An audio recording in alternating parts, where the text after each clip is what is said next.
구약 성경 다니엘서 7장에 있는 말씀 보겠습니다. 1절부터 14절까지 저하고 교독을 하겠습니다. 페이지로는 1244페이지가 되겠습니다. 벨사살 왕 원년에 다니엘이 그의 침상에서 꿈을 꾸며 머릿속으로 환상을 받고 그 꿈을 기록하며 그 일의 대략을 진술하니라.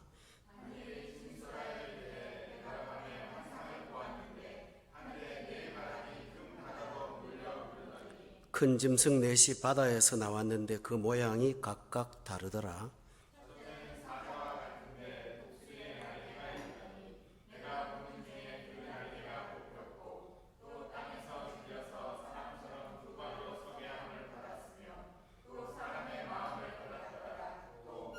다른 짐승 곧 둘째는 곰과 같은데 그것이 몸 한쪽을 들었고 그 입의 이사이에는 새 갈빗대가 물렸는데 그것에게 말하는 자들이 있어 이르기를 일어나서 많은 고기를 먹으라 하였더라.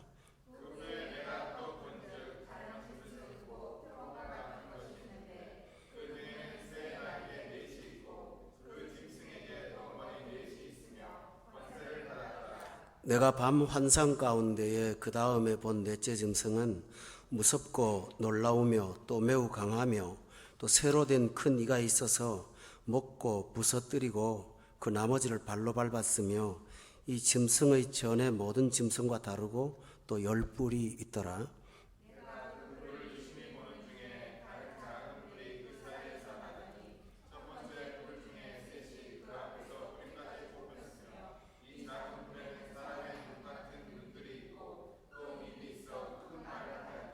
내가 보니 왕자가 놓이고 여쪽부터 항상 계신 이가 자정하였는데 그의 옷은 휘기가 눈 같고 그의 머리털은 깨끗한 양의 털 같고 그의 보좌는 불꽃이요 그의 바퀴는 타오르는 불이며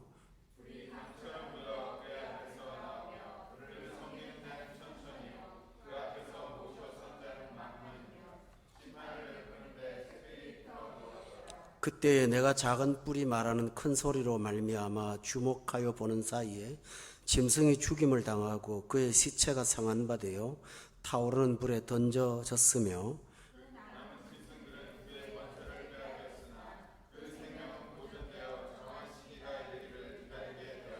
내가 또 밤 환상 중에 보니 인자 같은 이가 하늘 구름을 타고 와서 여쪽부터 항상 계신 이에게 나아가 그 앞으로 인도되매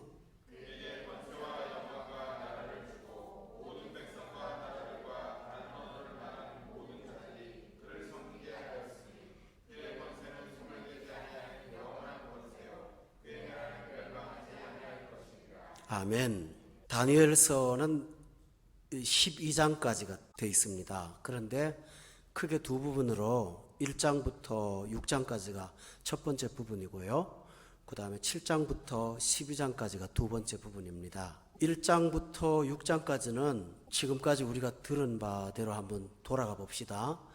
그 다니엘이 바벨론에 붙잡혀 왔어요. 그래서 바벨론 사람 교육을 받았고 또 바벨론의 그 문화와 그 바벨론 종교의 어떤 강요를 받았는데 신앙의 충성을 지키는 것 때문에 오히려 다니엘이 바벨론 나라에 그 동화되지 않고 오히려 그 바벨론의 왕들이 다니엘 앞에 무릎을 꿇기도 하고 또 하나님을 인정하기도 하고 이런 과정들이 쭉 기록되어 있어요. 그 중에는 다니엘뿐만 아니라 그 다니엘과 함께 붙잡혀 왔던 3명의 친구도 등장을 해서 이 10대의 소년들인데 이 소년들이 이방 나라에 가서 하나님을 충성되게 섬겼던 그 내용들이 1장부터 6장까지 쭉 나왔습니다. 그런데 7장부터 12장까지는 아주 난해한 부분으로 꽉 차 있습니다. 우리가 앞에 1장부터 6장 보면은 다니엘하고 유대인의 친구들하고 나오지만 또 왕들이 나왔잖아요. 바벨론 왕 중에서 여러분이 이름을 아는 대로 한번 기억해 보세요. 처음에는 느부갓네살 왕이 나왔고요. 그 다음에는 그 아들 벨사살 왕이 나왔고요. 그 다음에 세 번째로는 다리오 왕이 나왔는데, 이 다리오 왕 때에는 바벨론이라는 나라가 멸망을 하고 메대와 파사라는 나라가 새로 시작이 됐습니다. 그런데 하나님께서는 1장부터 6장까지 보면 왕들한테 꿈을 꾸게 해요. 그래서 꿈을 해석하게 하죠. 그렇지만 다니엘은 꿈을 꾼 적이 없어요. 그 대신 해석만 했죠.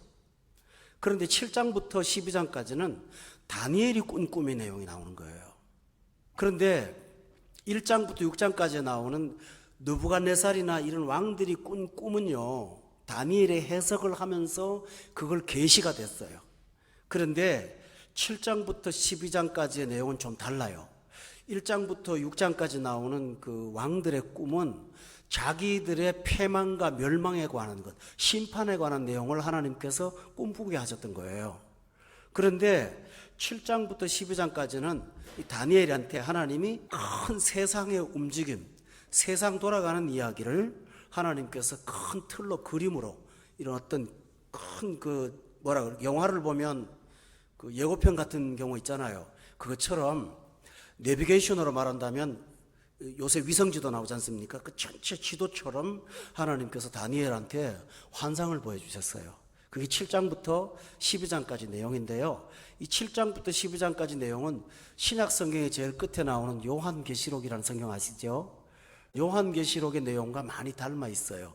그래서 다니엘서는 구약 성경에 나오는 요한계시록과 똑같다, 이렇게 이해를 하시면 되겠어요. 오늘 첫 시간인데 7장부터 여러분이 오늘 서론을 제가 말씀드리니까 잘 기억하셨다가 계속 들을 때 도움이 꼭 되기를 바랍니다. 제가 고민을 좀 했어요.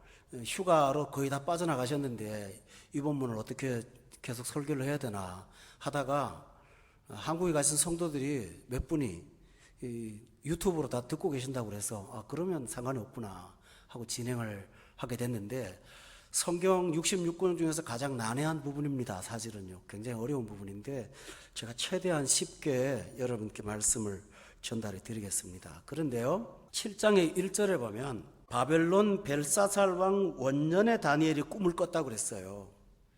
그러니까 여러분, 다시 한번 우리 봅시다. 왕이 세 왕이 있었잖아요. 처음에는 느부갓네살 왕이 있었고, 그죠? 그 다음에 느부갓네살 왕의 아들이 벨사살이잖아요. 그 다음에 벨사살 다음에 다리오잖아요.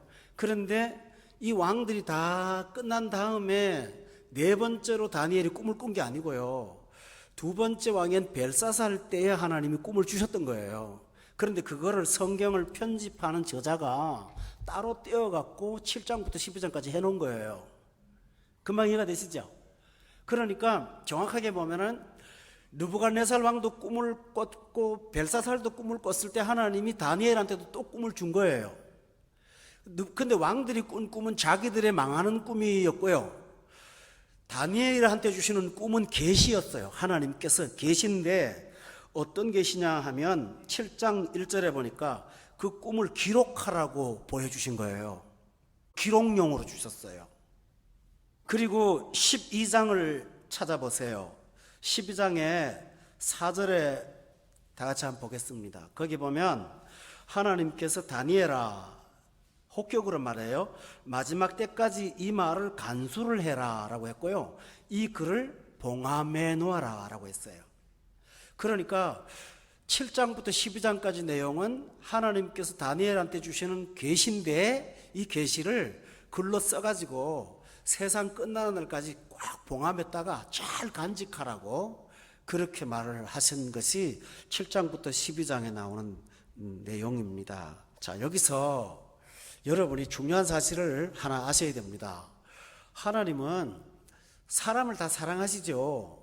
그렇지만 예수 안 믿는 사람인 세상 사람을 사랑하는 것과 믿는 사람을 사랑하는 방식이 좀 다르세요. 어떻게 다르냐 하면, 세상 사람들한테는 이렇게 살면 죽는다라고 하는 심판의 선고를 하시지만, 하나님의 백성들한테는 하나님께서 하나님의 계획을 공유하세요. 대표적인 예를 든다면 아브라함 아시죠? 하나님이 어느 날 갑자기 아브라함을 방문하셨어요. 방문하셔서 의논을 하시는 거예요. 어떤 언론이냐면은 아브라함의 조카 롯이 살고 있는 소돔과 고모라를 내가 멸망을 할 텐데 이러이러해서 내가 망하게 할 텐데 너 어떻게 생각하느냐 하고 하나님께서 아브라함한테 미리 의논을 하세요. 말씀을 하세요.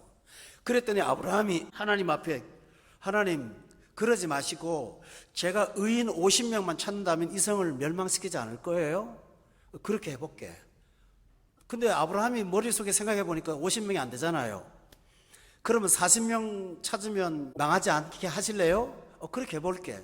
이렇게 숫자로 계속 흥정하다가 몇 명까지 내려간지 아십니까? 10명까지 내려간 거 아시죠? 근데 그 10명이 없었어요.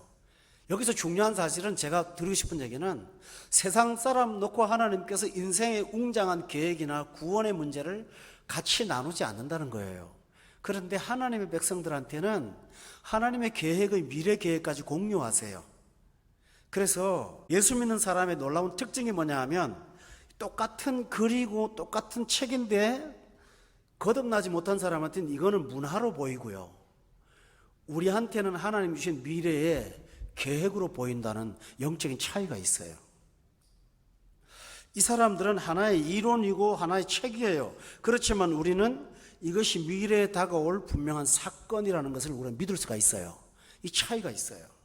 그러니까 예수 안 믿고도 설교를 들으실 수는 있지만은 복음은 들을 필요가 있으나 여러분처럼 하나님의 계획을 들을 수 있는 아직 영적인 수준은 될 수가 없어요. 태어나지 않았기 때문에.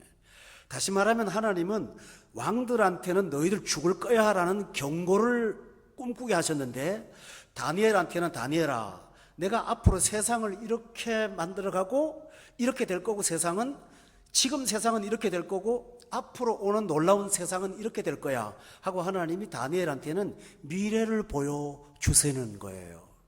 그런 면에서 우리 예수 믿는 사람들은 참 복이 많은 사람들이에요. 인생의 앞길을 알고 있고요. 가는 곳을 알고 있고요. 이렇게 살다가 마지막이 어디인지를 우리는 알고 있어요.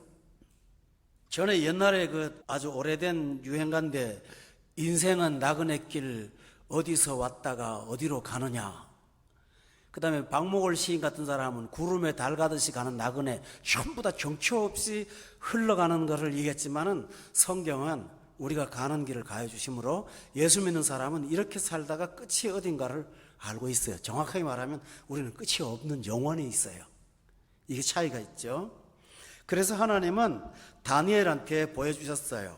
이 말씀을 듣는 게 얼마나 엄청난 일이었는가 하면 10장을 한번 보세요. 10장을 보니까 8절에 한번 보세요. 다 같이 한번 읽어볼까요? 10장 8절 시작.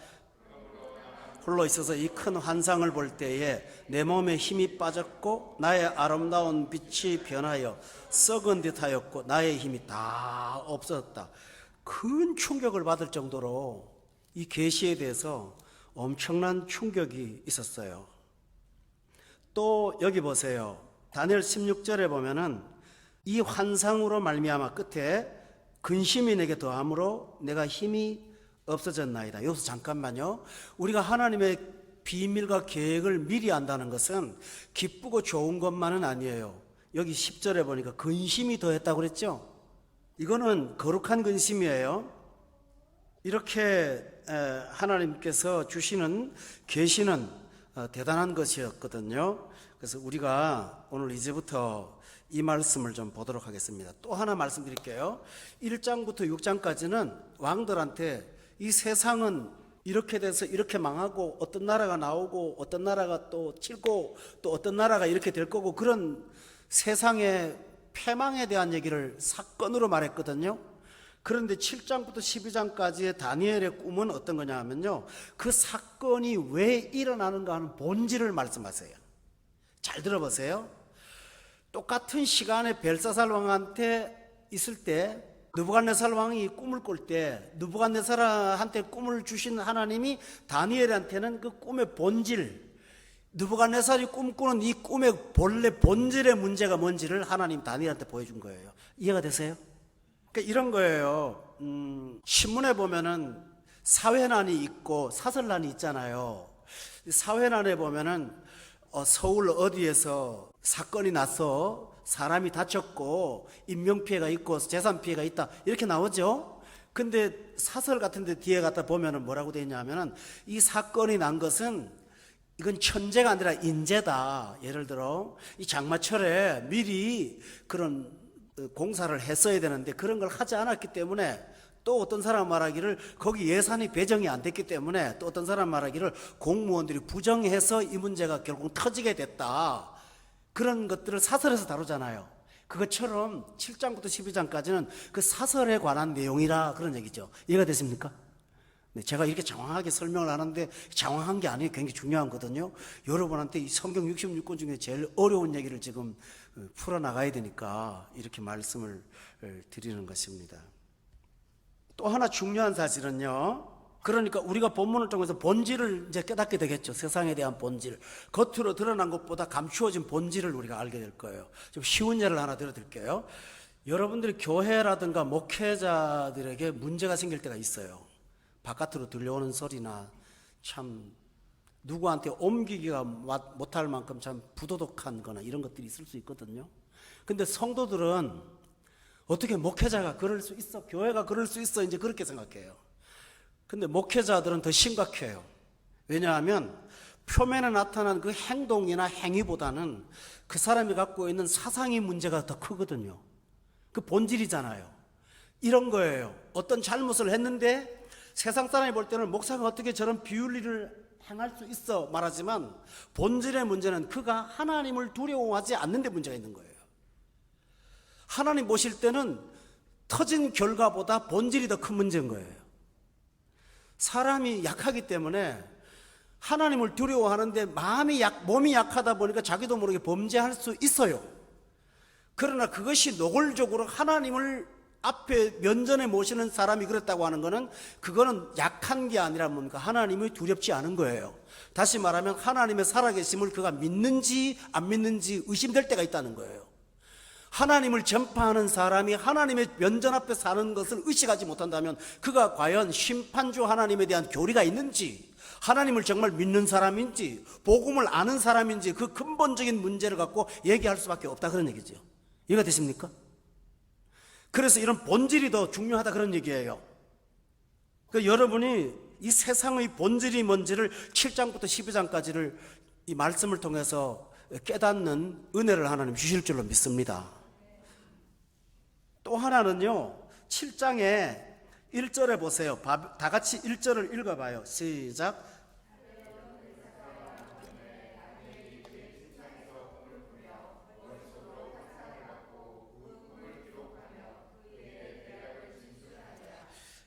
여기 보면요, 침상에서 꿈을 꾸고 머릿속으로 환상을 받고 그리고 기록을 했다고 되어 있어요. 성경은 하나님이 저자시죠. 그런데 하나님께서 사람들한테 영감을 주셔갖고 받아서 말을 한 것이 성경이잖아요. 근데 어떤 성경에 보면은 율법도 있잖아요. 시도 있잖아요. 그런 건 환상으로 통해서 온 게 아니에요. 하나님이 감동을 줘서 쓰게 한 거죠. 성경의 대부분은 거의 다 감동받아서 쓴 글들이잖아요. 로마서 같은 데 환상이라는 건 조금도 없죠. 성경의 가장 위대한 성경이잖아요. 환상이 아니고 하나님께서 바울 사도의 논리 속에 집어넣으셔서 그걸 글을 쓰게 했단 말이에요. 그런데 그렇게 쓰는 글이 있는가 하면 오늘 본문에 나오는 것처럼 왜 꿈꾸게 하고 환상을 보게 하고 그리고 기록하게 했을까? 이런 유형은 요한계시록에도 똑같이 나와요. 사도 요한이 반모섬에 갔을 때 주의 날에 큰 나팔소리 같은 음성을 들으면서 내가 뒤를 딱 돌아봤더니 하나님이 지금 네가 본 것을 다 기록을 하라고 말씀하면서 환상을 보게 하고 기록을 했어요. 그러면 어떤 성경은 그냥 쓰게 하셨는데 왜 이런 것들은 환상을 보게 하고 꿈꾸게 하고 기록하게 하셨을까? 여러분, 어떤 중요한 도시를 건설할 때는 논문처럼 글로 써갖고 시민들한테 발표하지 않아요. 신문에 보면 조감도 같은 거 있잖아요. 그림을 먼저, 그래서 저기 서울에 어떤 신도시를 하나 만드는데 이렇게 강변에서 어떤 뭘 만들고 자연을 만들고 집을 짓고 이렇게 그려놓지 않아요? 그것처럼 하나님께서 이 부분을 눈으로 보는 것처럼 시청각적으로 눈에 이 마음의 그림을 그리라고 하나님께서 환상을 통해서 보게 하고 꿈을 꾸게 하고 기록을 한 거예요. 그러면 저하고 여러분이 이 말씀을 들을 때 전하는 저나 여러분이나 이걸 그냥 문장으로만 이해하지 말고 마음속에 그림으로 연상을 해야 돼요. 하나님께서 그렇게 하라고 환상을 통해서 보여주신 것입니다. 그리고 또 하나 중요한 얘기를 하나 할게요. 여러분 여기 보세요. 7장 1절에 보면 머릿속으로 환상을 보고라고 하지 않고 뭐라고 그랬나요? 받았다고 돼 있어요. 보는 환상과 받는 환상으로 제가 구분을 할게요. 받는 환상은 뭐고 보는 환상은 뭘까요? 정확하게 말하면 이거예요. 받는 환상은 하나님께서 계시로 주신 것이고요, 보는 환상은 체험으로 주는 거예요. 잘 들어보세요. 무슨 말인지 아시겠죠? 어떤 분들은 지금은 환상이 없다라고 말을 해요. 그러나 저는 그것은 비성경적이라고 믿습니다. 하나님은 어제나 오늘이나 동일하신 분이기 때문에 과거에도 환상을 이용하셨다면 지금도 환상을 주십니다. 그러므로 특별한 경우가 아니더라도 어떤 사람에게 하나님께서 환상의 세계로 이끌어서 우리를 그 환상으로 도와주십니다. 그런데 중요한 사실이 있습니다. 성경이 완성되기 전에 성경의 저자들이 본 환상은 받은 환상입니다. 다시 말하면 하나님이 계시를 환상의 형태로 주신 거예요. 그러나 이 성경 66권이 완성됐습니다. 완성된 다음에 우리한테 가끔 나타나는 환상은 체험이지 계시가 아닙니다. 이 부분을 잘 기억하시기 바랍니다. 체험이라는 말은 무슨 말입니까? 그건 나와 하나님과의 관계라는 거예요. 내가 체험을 한 건데 이 환상을 가지고 강단에 서서 여러분 어젯밤 제가 하나님에게 보여줬는데 여러분도 그걸 순종하세요, 그럴 말할 권리가 없다라는 것입니다. 또 어떤 사람한테 예수님을 소개하는데 내가 환상 봐갖고 교회 가 예수 믿었어 라고 말할 수는 있겠죠. 그러나 당신도 나처럼 환상을 바라고 말할 수 없습니다. 이해가 되십니까? 그러니까 다시 말씀드릴게요. 성경 66권이 완성되기 전에 환상은 하나님께서 주신 환상, 받은 환상이라고요. 그런데 우리가 보는 환상은 보는 환상이라고요. 그럼 받은 환상과 보는 환상의 유익은 뭡니까? 받은 환상은 나 개인이 중요한 게 아니에요. 나를 통해서 하나님이 기록하는 것이 중요한 거였어요. 그러나 보는 환상, 체험 환상은 내 믿음이 중요한 거예요. 나한테 하나님이 특별하게 하실 말씀이 있는 거예요. 그런데 이 환상을, 중요한 점이 뭐냐 하면 이 환상을 나한테 주신 것을 이 사람한테 저 사람한테 다 공유할 수가 없다라는 거예요. 그래서 환상을 여러분이 보셨다면 여러분은 성경에 나오는 받은 환상이 아니니 그 환상을 주셔서 여러분의 믿음을 키워주시는 하나님 앞에 1대1로 감사하세요. 그리고 사용하세요. 그러나 그것을 객관화해서 다른 사람한테 공적인 진리로 선포하면 안 됩니다. 아멘. 그 이유가 있습니다. 오늘 되게 중요한 얘기하죠. 여러분 아마 처음 들어봤을 걸 이런 얘기요. 다시 정리할게요. 환상은 있다 없다? 하나님이 하십니다. 얼마든지 하십니다. 믿음이 좋으면 환상이 보일까요? 아니요. 안 좋은 사람일수록 환상 많이 뜹니다. 왜냐하면 하도 안 읽으니까 환상 주는 거예요. 자꾸 환상 본 거 자랑하시는데 그게 아니라 여러분 그거는 성경을 안 읽어서 하나님이 자꾸 속 터지니까 주시는 거예요. 또 이런 경우 있어요. 제가 하는 말을 한 가지 일편열만 생각하지 마세요. 어떨 때는 하나님이 워낙 화급할 때가 있잖아요. 그럴 때는 성경 읽을 시간도 없으니까 주실 때가 있죠. 그리고 너무 중대한 문제를 앞에 놨을 때 하나님께서는 그한테 성경 말고도 환상을 통해서 우리한테 이 중요한 걸 깨우쳐 주실 때가 있겠죠. 그러니까 다양한 방식이 있겠죠. 그러나 제가 말씀드리는 것은 환상이 내 믿음의 수준이 높다는 것을 보여주는 표는 아니라는 얘기예요. 아멘. 그러니까 환상을 볼수록 교만하지 않기를 주의 이름으로 축원합니다. 오히려 환상을 볼수록 책임을 더 느끼셔야 되는 거예요. 그런데 이 환상을 제가 객관화시키거나 진리로 말하지 말라고 그랬죠? 다니엘은 달라요. 그 써야 되는 썼잖아요. 근데 우리는 쓸 게 없다고. 왜냐하면 성경을 다 완성됐는데요. 그러면 그 환상에 대해서는 어떻게 말해야 될까요? 바울 사도가 정확하게 말을 해놨어요. 고린도 후서 12장을 보세요. 298페이지입니다. 1절을 먼저 보세요. 거기 앞에 보면 우리 한글 성경에는 누가 붙여놨는지 주께서 보여주신 환상과 계시라고 써놨죠. 바울이 환상을 봤어요. 이 환상이 뭐냐 하면 2절에 보세요. 14년 전에 셋째 하늘에 이끌려갔대요. 입신 체험을 한 거예요. 천국 가는 입신 체험을 한 거거든요. 그런데 그가 이걸 지금 말을 해요. 근데 1절에 다 같이 읽어보세요. 시작.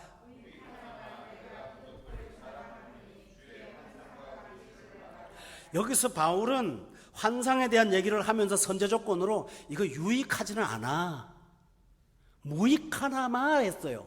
그런데 부득불 말할 수밖에 없는 게 하나 있어. 내가 자랑할 게 하나 있다. 환상을 자랑한다는 게 아니라 다른 걸 자랑하는 거예요. 조금 이따 보세요. 그 자랑을 하려고 지금 무익하지만 이걸 예로 들 수밖에 없어. 여기서 중요한 사실은 환상이 우리 신앙에 특별한 유익을 주는 경우는 그다지 없다는 것입니다. 여러분 이해가 되십니까? 바울은 그랬습니다. 그러나 무익하다는 말은 어떤 말이냐 하면 불필요하다 그런 게 아니라 하나님이 불필요한데 왜 주시겠습니까? 문제는 어떤 것과 비교할 때 그것보다는 오히려 유익하지 않다 그런 얘기예요. 그가 뭘 갖고 비교를 하느냐 하면 12장을 보세요. 여기 보면 자랑한다는 말이 9절에도 나와요. 9절에 보면 제가 읽어드릴게요. 나의 약한 것들에 대해서 내가 자랑할 거라고 했어요. 나오죠? 그 말이 여러분 잘 주목해 보세요.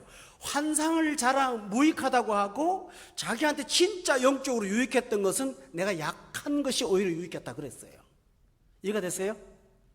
무슨 말인지 다시 한번요. 바울이 병이 들었어요.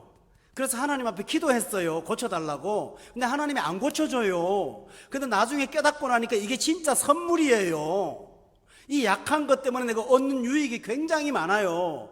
그거하고 환상본과 기억할 때 비교를 해보니까 환상은 거기 되면은 그렇게 유익이 없더란 얘기예요. 그러나 내가 약한 것 때문에 유익한 게 너무 많으니까 오히려 내가 자랑까지 하겠다. 이해가 되시죠?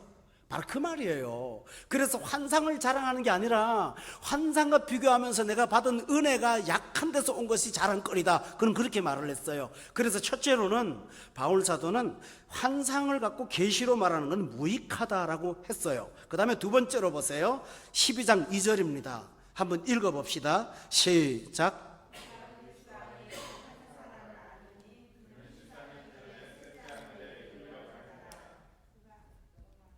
또요, 가로 있는 거 시작.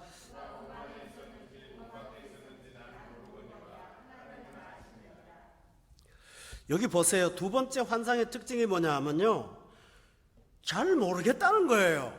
있었는지 아닌지, 내가 몸 안에 있었는지 몸 밖에 있었는지 그 부분에 대해서 정확하게 말하기가 조금 애매하더라 그런 얘기입니다. 여러분 환상이 좀 그렇지 않아요? 환상을 경험하신 분들은 알걸요? 밖에 나가서 누구한테 말할 때 그게 그거였는지 아주 명확하게 말하기가 좀 어렵다는 얘기입니다. 다시 말하면 내가 개인적으로 분명히 본 건 사실이에요. 그렇지만 어떤 사람한테 선우가 이렇다, 육가원칙이 이렇다고 객관적으로 말할 만큼 뚜렷한 자료는 없더라는 얘기죠. 그 대신 성경은 어떻게 해요? 성경은 명료하죠. 너무나 정확하죠. 그러니까 성경은 분명하고 정확한데 내가 꾼 주관적인 이 환상의 세계는 밖에 있었는지 안에 있었는지 왔다 갔다 한다 그런 얘기예요. 이해가 되십니까? 또 하나 보세요. 4절을 다 같이 한번 읽어볼까요? 3절도 보세요. 내가 이런 사람을 아노니 그가 몸 안에 있었는지 몸 밖에 있었는지 나는 모르는데 하나님만 안다. 모른다는 말을 지금 반복하고 있죠. 이 굉장히 중요한 얘기 아니에요. 나 잘 모르겠다는 거예요. 그 다음에 4절 다 같이 한번 읽어봅시다. 시작.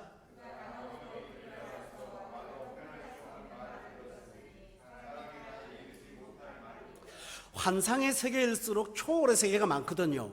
그러니까 초월의 세계를 인간이 갖고 있는 언어 갖고 표현하기가 한계가 있다는 얘기입니다. 그래서 사람이 표현할 수 없는 말을 들었는데 이걸 전달을 하려니까 전달 수단이 없다는 얘기예요.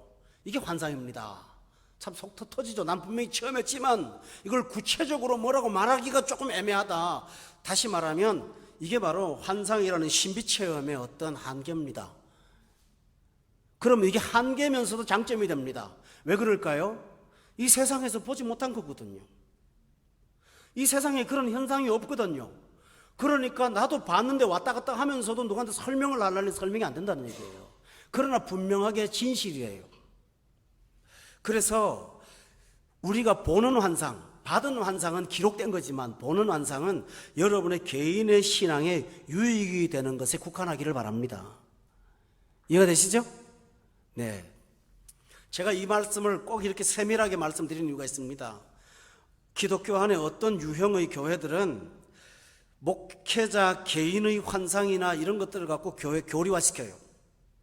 더 쉬운 얘기를 할까요? 어떤 분이 그랬어요. 목사님한테 와가지고, 목사님 어제 환상을 봤는데요, 환상에 천사가 나타나갖고 심부름을 시켰어요. 뭔 심부름을 했는데요? 아무개 교회 목사님한테 찾아가서 1,000,000원을 달라 그래라. 그래가지고 그 목사님한테 왔다는 거나 환상 봤으니까 달라고. 목사님 지혜로운 분이에요. 조금 기도해보고 나도 환상 보고 얘기해주겠다고. 그래서 기도를 하고 난 다음에 하나님한테 물었는데, 내가 그런 말 한 적 없다고 그랬는데 이렇게 하시는 거예요. 그럼 할 말 없는 거죠. 이것처럼 환상이 굉장히 주관적이라는 사실을 아십니까? 성도들의 영혼을 가르치는 교회가 공적인 기관이 되면, 여러분 청와대도 거기 있는 직원들이 아무나 말한다고 그게 공적인 말이 아니죠. 그래서 비싼 돈 줘가면서 대변인 하지 않습니까? 대변인이 뭐죠? 말만 하는데 돈 받잖아요. 근데 그 사람이 창구잖아요. 이것처럼 하나님께서 하나님에 대한 계시를 객관적으로 하는 건 성경밖에 없어요. 아멘. 그래서 방언도 하나님께서 객관적인 어떤 계시의 수단으로 사람들한테 전하지 말라고 했어요. 뭐라고 하는지 압니까? 네가 깨닫지 못하는 10,000,000마디 방언보다 깨달은 5마디 말이 훨씬 더 교회에 덕이 된다고 그렇게 말을 했습니다. 여기서 정리하시기 바랍니다. 은사, 초월적인 은사는 있다 없다 그게 아니에요. 있어요. 아멘. 그러나 그걸 객관적으로 시킬 수 있는 하나님의 공적인 수단이 아니고요, 개인의 체험과 개인의 믿음에 필요한 동기로 국한하라는 것입니다. 아멘. 그렇게 하면 여러분이 자유를 얻을 수가 있습니다. 그렇다면 반대로 이렇게 볼 수도 있죠. 여러분이 어떤 특정한 기도원에 가서 기도를 했는데 어떤 신령하다고 소문난 원장이 갑자기 목신모리로 와가지고 기도했더니 당신 말이야 이 40일 기도하면 아들 낳는데 딱 막 이렇게 나오잖아요. 그러면서 하는 말이 갖다 좀 바쳐야지 막 이렇게 나옵니다. 안 바쳐도 돼요. 그런 쪽에서 여러분이 현혹당하지 않거든요. 저는 그렇게 믿습니다. 하나님이 얼마 있으면 준다 그게 아니라 있어도 뜻이요 없어도 뜻으로는 좀 받아들입니다. 그게 아닐까요? 그게 진짜 신앙이잖아요. 그렇죠? 그래서 환상의 세계를 이렇게 제한적으로 사용하라고 저는 여러분께 말씀드렸습니다. 그러나 환상에 유익이 있습니다. 여러분 어떤 걸까요? 저를 주목해 보세요. 제가 늘 저를 위험시하는 게 하나 있어요. 저는 굉장히 논리적인 사람이거든요. 아마 저는 성경 공부해 보시면 저하고 공부하면 시원하지고 그렇죠. 근데 시원한데 단점이 있습니다. 시원한데 신비하지가 않아요. 무슨 말이냐면 논리가 명쾌해요. 그런데 하나님의 나라는 언제나 딱딱 떨어지는 명쾌가 아닙니다. 하나님의 세계는 깊고 풍성하고 높고 깊고 끝이 당함이 없는데 권목사라는 사람이 어떤 논리 이론의 공식처럼 딱딱딱 맞아가지고 그 끄트머리에 1 더하기 1은 2가 딱 나오는 게 기독교일까요? 그건 아니거든요. 저는 그 부분에 대해서 인정해요. 하나님께서 공식으로 준 진리는 있지만 그 공식 안에 풍성한 신비의 세계가 있다는 걸 좀 믿어요. 공식만 갖고 신앙생활을 하는 사람은 상당히 논리적이지만 그 논리에서 발전을 못하니까 풍성한 은혜나 하나님을 높고 귀하고 광대하신 분으로 느끼는 하나님의 전능성에 대해서 잘 와닿지 않은 부분이 있어요. 학자들은. 그러나 신비의 세계를 어느 정도 수용하는 사람들은 이것 위에도 하나님이 더 깊고 놀라우신 걸 알기 때문에 믿음이 풍성해질 수가 있습니다. 아멘. 그래서 바울 사도는 12장 2절에서 그 강조점을 말하죠. 내가 그 안에 있었는지 없었는지 나도 모르겠어. 이게 모르겠다는 말도 있지만 뭡니까? 너무 신비하다라는 뜻이죠. 너무 놀랍다라는 거예요. 우리가 신앙생활을 하면서 내 말로 설명은 못하지만 분명히 그 영광의 세계가 있다는 것을 알았을 때 여러분의 마음이 얼마나 풍성해집니까? 그렇죠? 신학적인 책 사가지고 딱딱 읽어가면서 논리적으로 딱딱 공부하니까 머리는 끄덕끄덕 정말 와닿죠. 근데 속에는 짜증이 안 풀어져. 근데 뭐 하나 봤어. 와, 그거 빠져 있어요. 이것도 아니고 신비해요. 그 신비에 빠져 있으면 뭐 주변에서 막 아름다운 거 있다고 보라고 그래 난 몰라 막 그거 쳐다보면서 이 영광의 세계에 빠져 있을 수 있죠. 이게 바로 어떤 체험의 수준이에요. 아멘. 저는 우리 교회가 그 부분이 약해지지 않기를 원합니다. 저 권 목사가 그것까지 거부하는 사람이 아니라는 것을 여러분 알아주시기를 바랍니다. 동의하세요? 그 부분에 대해서 여지를 남겨둬야 됩니다. 그러나 여지를 남겨뒀다는 것이 이단을 수용하자고 하는 얘기는 결코 아닙니다. 하나님은 신비의 하나님이신 걸 믿습니다. 저는 측량할 수 없는 하나님이신 걸 믿고요, 어떤 일들이 지금까지 한 번도 경험하지 못한 놀라운 세계로 우리를 이끌어간다는 사실을 저는 믿습니다. 아멘. 전에도 말씀을 드렸지만 창세기 5장에 보면 에녹이라는 사람이 나오지 않습니까? 그 사람은 창세기 5장의 족보 중에 유일하게 안 죽고 하늘나라 간 사람입니다. 내일 수요일 날 반에서 재미있는 얘기를 제가 하겠습니다만은 기대하세요. 근데 에밀 졸라라는 사람이 소설을 썼는데 참 재밌게 썼습니다. 하나님이 하늘을 계시다가 심심하셔서 땅에 친구가 없나고 찾아왔더니 제일 마음에 드는 사람이 에녹이었대요. 그래서 에녹하고 놀다가 저녁 되면 올라가시고, 소설이에요. 그랬는데요, 어느 날은 하나님이 헤어지기가 싫어갖고 에녹한테 그냥 너 우리 집에 갈래? 그랬대요. 그러니까 에녹이 네 가지요 뭐. 그게 끝이래요. 무슨 말이죠? 안 죽었다는 거잖아요. 그래서 히브리서 11장에 보면은 하나님께서 이 땅에서 그를 옮겼다고 돼 있어요. 옮겼다고. 그 부분이 바로 신비잖아요. 엘리야가 죽기 전에 엘리사를 놓고 하는 말이 나 올라가야 된다고 하는 거예요. 안 죽고. 하늘에서 회오리 바람이 내려오더니 엘리사를 데리고 하늘로 올라가죠. 그러니까 엘리야를 올라가죠. 그러니까 엘리사가 그게 배가 아파서 가기 전에 나한테 뭐 하나 주고 가세요. 뭘 줄까? 갑절의 영감을 쏟아부어주고 당신이 갖고 있는 그 능력을 더블로 해서 나한테 주고 가세요. 나 못한다고 엘리야가 말합니다. 그러니까 옷자락을 붙잡고 옷이라도 달라고 소리를 지르니까 옷은 잡았습니다. 그러나 엘리야는 올라갔거든요. 그 세계를 뭘로 표현할까요? 그건 신비예요. 아멘? 이 기독교 안에 신비가 있어요. 또 하나 있습니다. 예수님이 헐몬산에 제자들을 3명을 데리고 갔어요. 베드로와 야고보와 요한이죠. 근데 갑자기 눈을 떠보니까 예수님이 이렇게 변했어요. 근데 거기 옆에 보니까 모세하고 엘리야가 와 있는 거예요. 베드로가 정신 못 차리겠는 거야. 구약의 율법과 선지자의 대표가 딱 와서 예수님하고 의논을 하고 대화를 하는데 이런 세계가 어디 있습니까? 그러니까 베드로가 그때 딱 뭐라고 한지 압니까? 아이고 세상 다른 데 갈 거 없어. 여기 있는 게 좋사오니 여기 떠나고 싶지 않아. 그게 신비입니다. 기독교 안에는 이런 신비한 세계가 분명히 있습니다. 아멘. 하나님께서 여러분을 가끔 글로 인도를 하시는데 어떤 분들은 그 신비에만 빠져갖고 현실을 안 살려고 하는 분들이 있습니다. 그건 정말 잘못된 신앙이에요. 변화산을 체험한 제자들을 가지고 제자들이 정신없이 뭐라고 하는지 알면 초막셋을 졌고 여기 살고 싶다고. 그러니까 그 말을 하는 순간 모세하고 엘리야가 온데간데 없이 사라져버리고 하늘에서 소리가 들리기를 너희들은 예수님 말만 들으라고 하면서 갑자기 현실로 돌아오네요. 그리고는 예수님이 산 밑으로 내려가자고 하니까 거기에 정신병 드는 애가 기다리고 있어요. 여러분 기억합니까? 근데 못 고쳐요. 보세요. 우리가 신비에 빠져서 신비한 환상의 세계만 자꾸 쫓다 보면 여러분이 이상한 신앙인 될 수 있습니다. 그러므로 다시 한번 따릅시다. 오직 말씀. 아멘. 언제나 말씀으로 돌아오시기를 주의 이름으로 축원합니다. 저라고 해서 환상의 세계나 신비의 세계를 제가 모르겠어요. 저 압니다. 그러나 강단에서는 입도 뻥긋하지 않습니다. 왜냐하면 나 개인 체험이거든요. 그건 나의 개인 얘기거든요. 어떨 땐 꿈으로요, 여러분의 집에 사상까지 다 봅니다. 제가 겁나죠.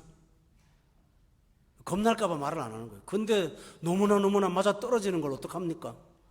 그럴 때마다 두려워요. 그거 알면 안 되잖아요. 그게 도움이 안 되더라고요. 그러니까 성경만 붙잡는 거예요. 제가 성경만 붙잡으니까 어떤 분들은 와서 목사님은 그런 신비의 세계를 알지도 못하니 성령 체험도 하지 못한 분이라고 나 욕도 많이 먹었습니다. 근데 진짜 성령 체험한 사람은 성령 안 드러냅니다. 예수 드러내지요. 성령은 예수 보이게 하거든요. 그런 면에서 있고요. 또 하나 중요한 사실은 오늘 다니엘서에 나오는 다니엘에게 하나님께서 환상을 보여준 것은 여러분 주목해 보세요. 지금 바벨론이라는 나라에 이스라엘 백성들이 다 잡혀왔잖아요. 그 중에서 사람 될 만한 사람이 지금 다니엘하고 몇 사람밖에 안 되잖아요. 그러니까 하나님께서 낙심하지 말고 조금 있으면 이 바벨론에서 해방돼 갖고 예루살렘에 성전을 짓고 다시 돌아갈 거라는 희망을 줘야 되잖아요. 하나님이 그 희망을 다니엘한테 줘서 다니엘을 통해서 많은 사람들한테 전파되도록 하신 거예요. 아멘. 그래서 소망을 주려고 하나님께서 환상을 준 거예요. 꿈을 준 거라고요. 제가 보는 환상 중에 한 가지는 말씀을 드릴게요. 그건 꿈인지 환상인지 왔다 갔다 하는데요. 항상 제 꿈 속에는 예배당이 꽉 차 있어요. 꽉 차 있는 거예요. 그럼 밤에요 너무 신이 나갖고요, 부흥됐으니까요 너무 기분이 좋아가지고요 그 꿈 안 깨고 싶어요. 막 그냥 꿈속에 있고 싶어. 강단에 서갖고 내가 막 좋아서 어쩔 줄 모르는 그 꿈을 이제 꿀 때가 있거든요. 그러면 우리 집사람이 옆에서 소리 내지 않았으면 좋겠다는 생각이 드는 거예요. 근데 신기한 건요, 그 다음날 그 다음 장면부터 또 꾸는 거예요. 그 다음 장면부터 없는데 그러면 그 꿈을 기다리는 거예요. 참 좋죠. 근데 그런 꿈은 얘기할 수가 있어요. 근데 하나님은 참 그렇게 하시죠. 그때마다 우리 마음이 성경에서 얻지 못한 풍성한 어떤 신비의 세계에 기쁨을 얻게 되거든요. 여러분도 종종 이런 하나님의 특별하신 은혜가 있으시기를 예수 이름으로 축원합니다. 한 가지만 더 말씀드릴게요. 여러분 환상을 볼 때요, 제가 믿음이 좋아서만 보는 게 아니라 그랬죠. 하나님께서 야곱이라는 사람이 거짓말하고 집에서 형한테 얻어맞을까봐 도망 나와가지고 밤에 처량스럽게 베델이라는 들판에서 돌 베고 잠을 자는 그날 밤에 하나님께서 환상을 열어주셨어요. 뭡니까? 하늘을 활짝 열어주시고 사다리가 하나 쭉 내려오더니 천사가 오르락 내려가는 기가 막힌 환상을 봤거든요. 야곱이 그 밤에 벌떡 일어나갖고 야 여기가 외로운 들판이다 했더니 이거 하나님의 집입니다 하고 이름부터 정합니다. 베델. 그 다음에는 또 나중에 또 은혜 받으면 그걸 또 엘베델 그럽니다. 이름을 정합니다. 정해놓고 생전 헌금도 안 했나 봐. 그때부터 11조 얘기를 합니다. 하나님 내가 11조 드릴게요. 그때 나오죠 창세기에. 그리고 자기가 갖고 있던 비상약을 꺼내놓고 하나님 갖다 바치고 바칠 게 없으니까 나를 우리 집으로 돌아오시기만 한다면 11조 드리고 총기고 다 하겠다고 막 소원을 막 해댑니다. 와, 그 환상이 어떤 겁니까? 양심의 가책으로 위축당한 그 영혼에게 그날 밤 하나님 나타나셔서 꿈을 주신 거 아닙니까? 그래서 하나님은 야곱을 이스라엘의 지파의 족장으로 만들었습니다. 아멘. 이게 하나님이 하는 일입니다. 그러므로 성도 여러분, 저는 여러분이 믿음이 좋아서만 환상의 세계로 인도받지 않는다고 믿어요. 또 하나 있어요. 에스겔이라는 선지자 아세요? 에스겔이 강가에서 나무를 볼목해서 뗏목을 만들어서 실어 나르는 노동자였어요. 근데 에스겔은 제사장 사람이거든요. 근데 너무 답답해 하니까 하나님께서 어느 날 그 노가다를 하는 에스겔한테 하늘을 열어주셨어요. 하늘을 열어주시고 하나님의 권능이 임하고 하나님의 보좌가, 무지개가 있는 보좌를 탁 보여주시는데 하나님이 타고 있는 마차가 바퀴가 말이죠, 눈이 달렸어요. 눈이 달려갖고 사방에 왔다 갔다 하는데 어떤 거는 보니까 송아지 같고 어떤 거는 머리 같고 어떤 거는 사자 같은 막 이상한 환경을 보여주시거든요. 그걸 보고 에스겔이 힘을 내갖고 이스라엘 백성들에게 소망을 준 것입니다. 여러분, 환상이 언제 온지 압니까? 가장 낙심할 때 올 때도 있고요. 또 언제느냐 하면은 정말 꿈이 필요할 때, 정말 지쳐있을 때 하나님께서 꿈의 세계로 인도하셔서 여러분을 현실이 아니라도 저 같은 목사한테 꿈에서는 예배당이 꽉 찬 걸 보여주시는 것처럼 그렇게 하나님이 허락해 주실 것을 믿습니다. 그때마다 아침에 일어나면 하나님 고맙습니다, 감사합니다, 꿈이 현실되기를 믿습니다 하고 믿습니다 하세요. 그럴 때 하나님께서 이루어 주실 줄로 저는 믿어요. 아멘. 바로 이러한 것입니다. 이게 환상의 세계죠. 오늘 얘기하다 보니까 시간이 다 갔어요. 1절도 못하고 지금 오늘 본문이 끝나네요. 마지막 얘기를 하고 마치겠습니다. 다니엘서 7장으로 돌아가겠습니다. 저는 1절을 말씀을 드렸는데요. 1절에 보면 연대가 나옵니다. 바벨론 벨사살 왕 뭐라고 그랬어요? 원년이라는 말은 그 사람의 통치 첫 해라는 말이에요. 벨사살 왕 원년에 하나님께서 그 꿈을 보았다고 말하면서 여러분 기억하세요? 하나님은 왕이 즉위하기 전에 다니엘을 통해서 내가 세상을 통치하고 있다는 걸 미리 말씀하셨어요. 그러니까 다니엘은 낙담하지 않을 수가 있었을 거예요.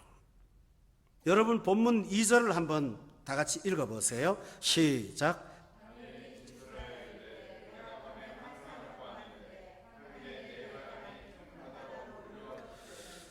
다니엘이 큰 틀에서 그 꿈을 이야기를 해요. 그건 뭐냐면 하늘과 바다의 전쟁이에요. 하늘에서 바람이 내려오고 큰 바다로 몰려오는데 3절에 보니까 짐승 넷이 바다에서 나와요. 이제 어려운 얘기가 나오죠. 근데 다 간단하게 말하면 여기서 비유는 하늘은 하나님의 보좌를 말하고요. 바다는 이 세상을 말해요. 그러니까 하늘에서 바람이 불어와서 이 세상을 향하여 전쟁을 선포하신 거예요. 여기서 저는 오늘 이 마지막 말씀을 드리고 마칠게요. 이거 하나만요. 지금 우리가 겉으로 보는 세상은 평온해요. 가끔 국지적으로 어떤 지역에서 전쟁이 일어나고는 있죠. 그렇지만 눈에 보이지 않는 평온한 세계 속에 영적 전쟁이 꽉 차 있다는 사실을 하나님이 보여주는 겁니다. 하늘에서 바람 불어오고 땅에서 지금 짐승이 나오는 거예요. 영적 전쟁이.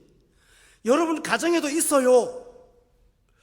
부부가 싸움을 하거나 갈등을 할 때 가만히 보면 육신의 문제가 아니라 영적인 문제일 때가 참 많아요. 영적인 전쟁, 직장도 마찬가지입니다. 영적인 전쟁이 있을까요? 없을까요? 있어요. 영적인 전쟁이 있어요. 교회는요? 교회도 있어요. 사탄이 교회를 망가뜨리려고요 하는 것이 지도자들을 타락하게 만들고 부패하게 만들어서 저는 오늘 아침에 사사기를 오늘 한 6시간 정도 공부했거든요. 사사기를 수요일반 가르쳐 주려고 하도 좋아갖고 또 공부하고 또 공부하는데 하면서 사사기 마지막이요 레위 백성들의 레위 지파가 첩을 해갖고 살다가 첩이 죽고 아주 별 희한한 일이 다 생깁니다. 이걸 보면서 이게 영적인 전쟁이구나. 그렇죠. 우리가 겉으로 보면 평안하지만 이 보이지 않는 무서운 영적인 전쟁이 하늘에서 바람이 내려와서 하나님이 전쟁을 선포하신 거예요. 그러므로 우리는 다니엘을 통해서 이 세상이 결코 우리가 평온하게 관광하며 살 세상이 아니라 하나님의 영적인 군사로 하나님의 전신갑주를 입고 근신하여 깨어서 항상 영적인 대적과 싸우는 군사로서의 삶을 여러분이 살아야 된다는 것이에요. 아멘. 우리가 아침밥 먹고 점심밥 먹고 저녁하고 직장 다니고 하지만 교회생활 신앙생활 하면서 언제나 우리는 하나님의 군사로 부름받았다는 사실을 잊지 않기를 바랍니다. 하나님이 전쟁을 하고 있다면 우리도 동참해야 되잖아요. 분명히 성경은 여기 뭐라고 했는지 아십니까? 여기 21절에 보세요. 다 같이 읽어봐요. 시작. 이 뿔이 성도들과 더불어 싸워 그들에게 이겼다고 돼 있죠. 이 뿔은 나중에 말씀드리겠지만 하나님을 가리킵니다. 성도들과 더불어 함께 전쟁을 하셔서 그들을 이기고 있다고 했잖아요. 지금 영적인 전쟁 상태라는 것을 다니엘한테 하나님이 보여준 거예요. 그 꿈을 꾸고 얼마 안 돼서 벨사살 왕이 무슨 짓을 했습니까? 성전에 금그릇 은것을 갖고 술잔으로 썼잖아요. 그러니까 몸이 없는 손가락이 나와가지고 벽에다가 막 글씨를 썼죠. 메네메네 데겔 우바르신. 그리고 그날 밤 죽었지 않습니까? 영적인 전쟁이에요. 그 전쟁이 있기 전에 하나님께서 지금 전쟁을 내가 선포했다고 말씀하시면서 나 혼자 싸우는 게 아니라 더불어 싸운다고. 더불어 싸운다면 여러분도 하나님 앞에 모집된 군사로 살아야 될 것을 여러분이 기억하시길 바랍니다. 그래서 예배소서에 보면 마지막으로 우리의 싸움은 혈과 육에 대한 것이 아니고 하늘의 권세들과 공중의 권세를 잡은 영적인 존재들에게 대한 거라고 그랬잖아요. 그래서 머리에는 구원의 투구를 쓰고 의의 흉배를 붙이고 뭡니까? 갑옷을 입고 방패를 들고 말씀의 검을 들고 싸워 나가라고 말씀하지 않았어요. 우리 교회 성도들이 이와 같이 이 영적인 전쟁을 하고 있다는 사실을 기억하면서 날마다 근신하고 깨어있기를 주의 이름으로 부탁드리고요, 가정에서나 직장에서나 언제나 영적으로 눈을 뜨고 이것이 사탄의 역사다, 이것이 세상을 찾아온 세상의 문제다, 하나님과 대적하는 것이다 할 때 여러분은 분연코 기도와 말씀으로 싸우는 군사가 되기를 주의 이름으로 축원합니다. 기도하겠습니다. 전능하신 아버지 하나님, 오늘 이 말씀은 우리를 근신케 함을 감사합니다. 날마다 영적인 군사가 되어서 하나님과 함께 투쟁하고 싸워나가면서 세상의 복음으로 이기는 자가 될 수 있도록 우리를 이끌어 주시옵소서. 분별력을 갖고 이것이 사탄의 장난인지 광명한 천사로 가장한 그 존재인지를 분별하고 날마다 세상에 끌려다니지 않는 참되고 옳은 사람 될 수 있도록 이끌어 주시옵소서. 예수님의 이름으로 기도드렸사옵나이다. 아멘.